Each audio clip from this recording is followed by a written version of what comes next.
कृष्णाकाठचे भाग्यविधाते सहकार महर्षी स्वर्गीय जयवंतराव भोसले आप्पासाहेब यांच्या 101व्या जयंतीनिमित्त कृष्णा विश्वविद्यापीठातर्फे कृष्णा मॅरेथॉन 2025 या आरोग्यदायी आणि प्रेरणादायी उपक्रमाचे आयोजन करण्यात आले आहे।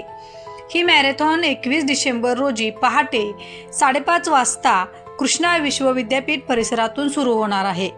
आप्पासाहेबांच्या जयंतीचे औचित्य साधत त्यांच्या सामाजिक कार्याला आणि लोकाभिमुख विचारांना अभिवादन म्हणून हा उपक्रम राबवला जात आहे। या मॅरेथॉनमध्ये 10 किमी आणि 5 किमी असे 2 गट ठेवण्यात आले असून नोंदणीसाठी प्रत्येक 320 रुपये शुल्क ठेवण्यात आले आहे। सहभागींसाठी वयोगटानुसार स्वतंत्र श्रेणी निर्माण करण्यात आल्या असून 18 वर्षाखालील तसेच 19 ते 35, 36 ते 45, 46 ते 55 आणि 56 वर्षापुढील अशा 5 वयोगटांमध्ये स्पर्धा घेण्यात येणार आहे।